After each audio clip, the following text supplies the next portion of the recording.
Meus amigos, acabou a brincadeira e a fase de grupos ficou oficialmente para trás. O chaveamento oficial da Copa do Mundo de 2026 está 100% definido. Se você achava que as oitavas de finais já eram tensas, agora teremos outra fase eliminatória antes das oitavas de finais, chamado 16 avos de final. Um jogo a mais de puro desespero com possíveis prorrogações e pênalti. Tem alguns gigantes aí cruzando com seleções já complicadas, por exemplo, Portugal, que fez uma fase de grupo um pouco duvidosa, vai enfrentar a Croácia, que pode nos surpreender e acabar se classificando. Tem um lado que é claramente um moedor de carne. Então, fica até o final do vídeo para entender exatamente quem vai enfrentar quem e qual lado da chave vai pegar fogo. Então, vou me apresentar aqui para vocês. Eu sou Arthur Garcia. O momento mais esperado do Mundial de Seleções chegou. Se você quer ficar por dentro de tudo que vai acontecer nesse mata-mata insano, já deixa aquele like, se inscreve no canal para não perder nenhum, beleza?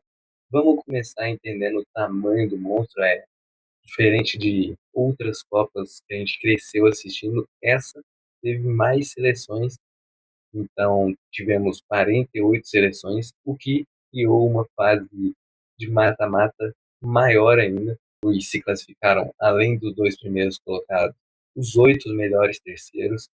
Então, vamos olhar aqui agora os confrontos. Primeiramente, teremos uma Alemanha e Paraguai. A Alemanha que deixou um pouco a desejar ali no seu último jogo, acabou perdendo para a seleção do Equador, num jogo bastante maluco, em qual a seleção equatoriana jogou muita bola, mas acho que se classifica com facilidade contra essa seleção paraguaia, que, apesar de ser uma seleção ok, acho que não vai conseguir passar dessa Alemanha. França e Suécia. Suécia, que é uma ótima seleção, conta com o ataque com Isaac e com o Gyökeres, né? Que são dois jogadoraços, mas defensivamente é um pouco mais frágil. E essa França não tem nem o que falar, né? Tem ali uma defesa muito sólida, um meio-campo absurdo e o ataque não tem o que dizer.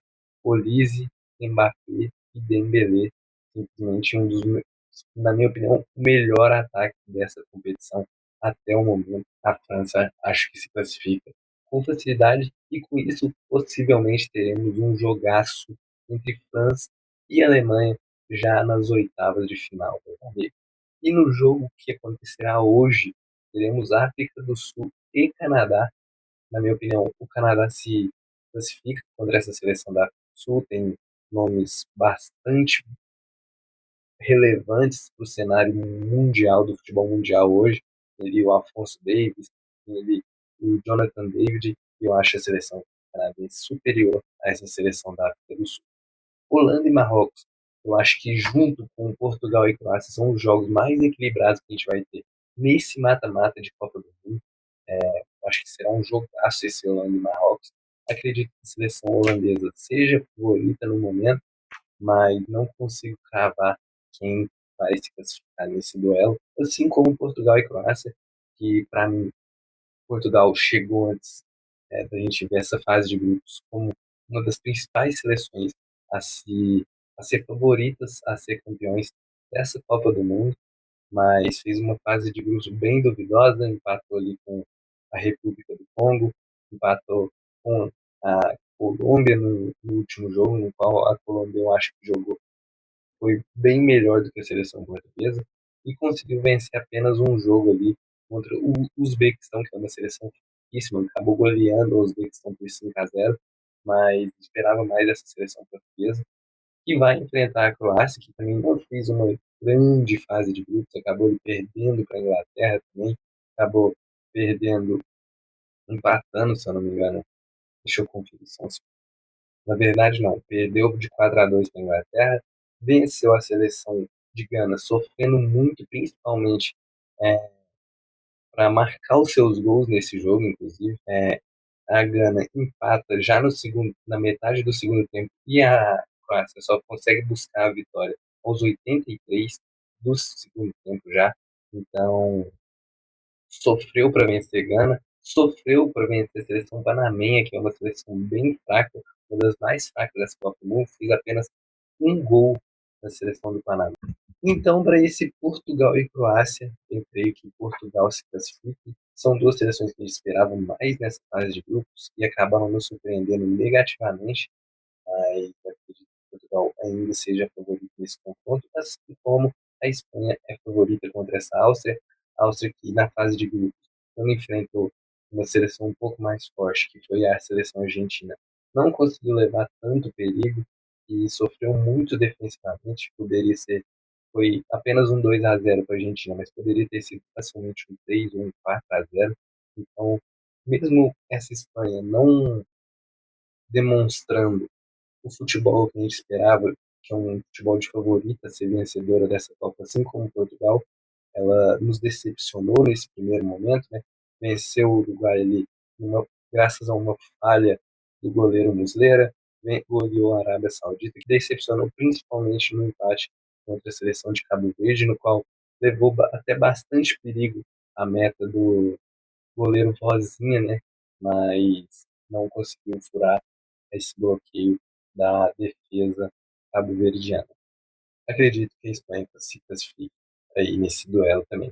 Assim como os Estados Unidos é grande favorito contra a Bósnia, além de estar jogando dentro de casa, a seleção estadunidense me surpreendeu positivamente nessa Copa do Mundo e eu acho que é uma seleção bem mais forte do que essa seleção da Bósnia. Bélgica e Senegal, eu acho que pode ser um jogo bem complicado, tá? Acho que é um jogo bem equilibrado, mas acho que a Bélgica se classifica também. Brasil e Japão, na minha opinião, a gente se classifica também, porque, cara, assim, a gente vai enfrentar o Japão. Se a gente perder pro Japão, sei lá, em matemática, em saúde, em IDH, pra mim, beleza, mano. Mas o país do futebol é o Brasil, então não existe a gente considerar perder um mata-mata de final um mata-mata de Copa do Mundo para o Japão, cara. Não existe. Ah, mas perdeu o amistoso pro Japão recentemente. Mas, gente, amistoso, os caras não é a mesma coisa que você estar jogando um mata-mata de Copa do Mundo. Entendeu? Não é a mesma coisa. É outra coisa completamente diferente. O Brasil também não estava com todos esses jogadores disponíveis. Tinha ele uma zaga com Fabrício Bruno e Hugo Souza no gol, então não era o Brasil titularíssimo, era um Brasil sim um pouco mais defensivo, meio campo para frente, mas a defesa não é essa defesa sólida que a gente tem com Marquinhos e Gabriel Magalhães. Noruega e Quarta do Marfim, Noruega que é uma grande sensação dessa Copa, fez ótimos jogos, conta ali com Haaland, Sorloth, o Odegaard, Arsenal, que são ótimos jogadores, sim, um grande poderio ofensivo essa seleção norueguesa. Já defensivamente é um pouco mais fraca, sim. E essa Costa do Marfim também me surpreendeu muito positivamente nessa Copa. E ali o Diomande, que é um ótimo jogador, cara. Que Copa faz o Diomande. O Diallo do United também é um jogadoraço. E o Kessié, né? Que é um ótimo meio-campo. Mesmo tendo nomes fortíssimos essa Costa do Marfim, eu creio que essa Noruega se classifique com facilidade, tá? Pode ser que seja assim um jogo pecado, mas eu acho que a Noruega se classifica. Equador que surpreendeu a gente nessa vitória contra a Alemanha ali no último jogo da fase de grupos, né? O Equador fez um jogaço mesmo contra a Alemanha. Eu acho que se classifica contra esse México que também não mostrou nada demais nessa fase de grupos. A Inglaterra, assim, por um fim contra a esse sonho da República Democrática do Congo, né, vai se classificar com facilidade, acredito eu. A Argentina, a mesma coisa, apesar da seleção Cabo Verde ter uma defesa muito sólida nessa Copa, eu acredito, se eu não estiver enganado, tenha sofrido apenas um gol, acabou que também marcou pouco, né? Acho que, se não me engano, marcou também apenas um gol, que foi contra a Espanha, empate 1-1, né, se não me engano. Vou conferir, vou checar essa informação. A galera estava enganada. O empate com a Espanha foi em 0-0, assim como o empate contra a Arábia Saudita também em 0-0. e depois empatou. E antes do empate da Arábia Saudita, empatou com a seleção uruguaia por 2-2, ou seja, sofreu apenas 2 gols e fez apenas 2 gols a seleção cabo-verdiana, mas acredito que a Argentina seja bastante superior para esse confronto. Austrália e Egito é um dos duelos mais fracos que a gente vai ter nessa fase de mata-mata, né? Tem ali talvez um Estados Unidos e Bósnia que pode se igualar a eles, ou uma África do Sul e Canadá, mas acredito que o Egito se classifique nesse duelo contra a Austrália, que se mostrou uma seleção até boa, mas o Egito eu creio que seja superior a essa Austrália. Assim como a Suíça será contra a Argélia, eu acho que a Suíça se classificará com certa facilidade aí contra essa Argélia, e eu acredito também que a Colômbia se classificará contra essa Gana. A Colômbia que fez um jogaço contra a seleção portuguesa, e é uma seleção muito sólida, cara. Com Rames Rodrigues, com John Arias, Luiz Dias. Sim, me surpreendeu muito positivamente a Colômbia nesse jogo contra Portugal. O que você acha dessa fase de grupos? Comenta aí, deixa seu like, se inscreve aí no canal. E se eu tiver dado algum palpite maluco que você discorda completamente, comenta aí também. Beleza? Tamo junto, é nóis.